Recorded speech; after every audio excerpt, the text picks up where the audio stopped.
Here team management skills every manager should know. When I started this series, I talked about new managers.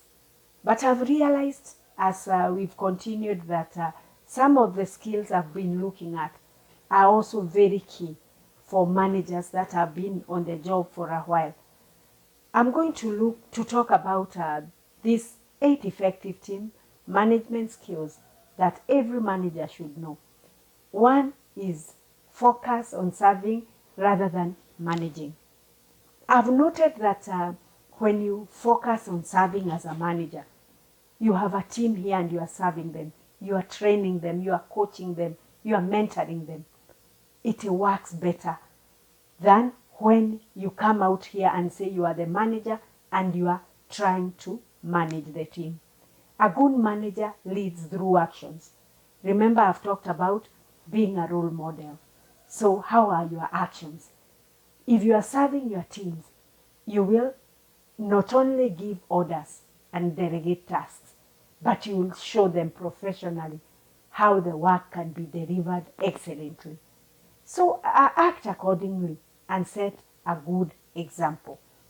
Number 2, don't always assume you're right. That is a mistake we as managers are making, assuming that we are right and we know everything. We do not know everything. So let's not have the assumption that we are always right. A good manager is continually learning. So make sure that even as you grow up, you get promoted, that you are continuously learning. There is always something new to learn, even as a manager, to be able to manage the teams. Remember, we have different generations. And as people even get younger who are joining the workspace, you will need skills to manage these teams. So do not always assume you are right, because we cannot always be right. Go out there and seek information. Have continuous learning. Make transparency a priority as you lead.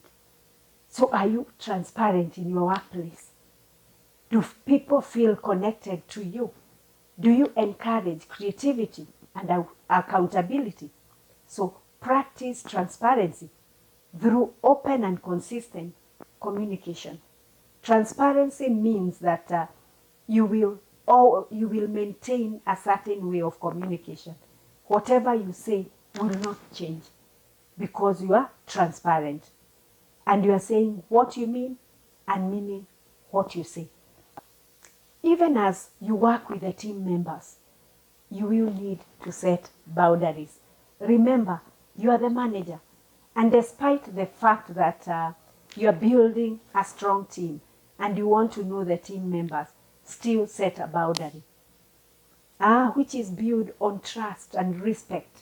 So you will respect your team members.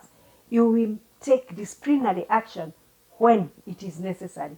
And that's why setting boundaries is important as a manager.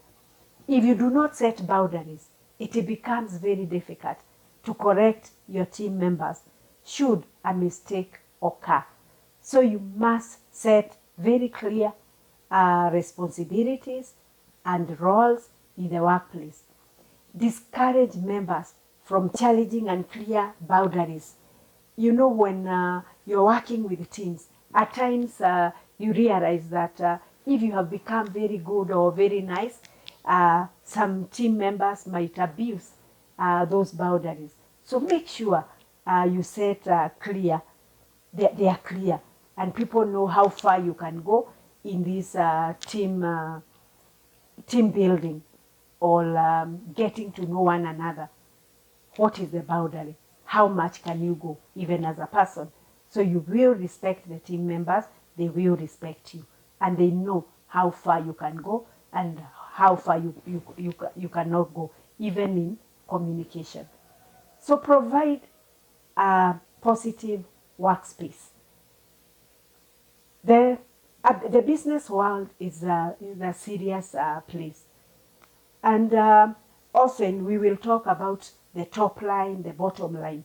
risk assessments, and performance evaluation.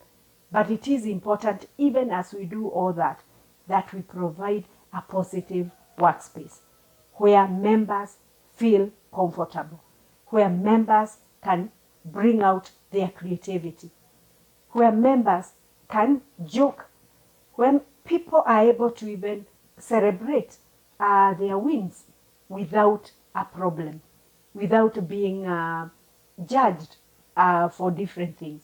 So as a manager, you must provide that positive workspace. And that way, you'll be able to grow the team members. You'll be able to train them. They'll be able to work and feel glad that they are coming to work every day, because you have built a culture of happiness and they are happy to come to this place.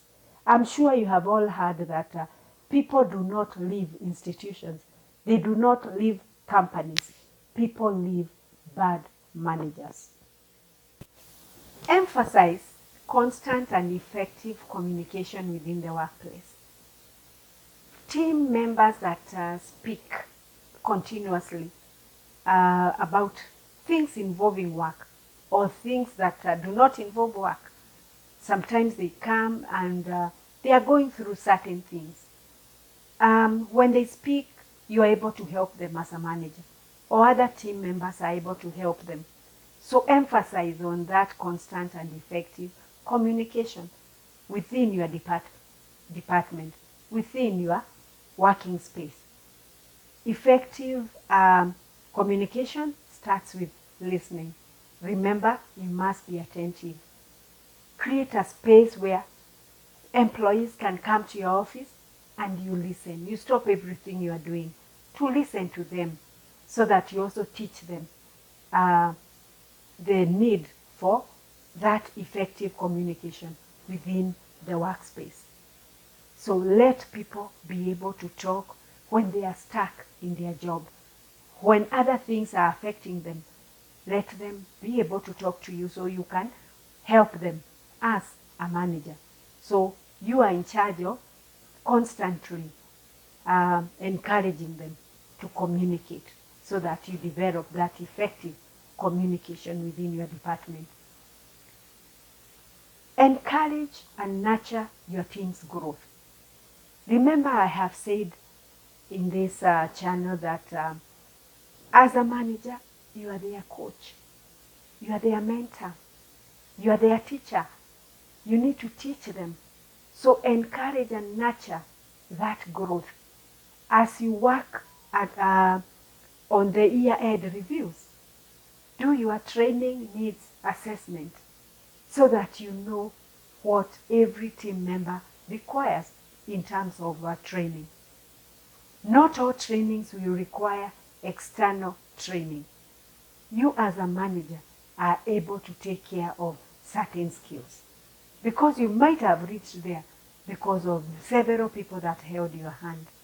So be able to mentor them, train them, and provide that space where training, continuous training, is encouraged. Lastly, be open to change. To be an effective manager, you need to be open to change. This involves adapting your management style when necessary. In office environments, things change. So how good are you at adapting to new things? Certain things have been introduced. The company is changing.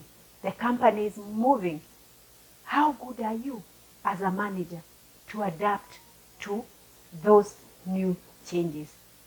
Can you take up new technologies without being affected as a manager?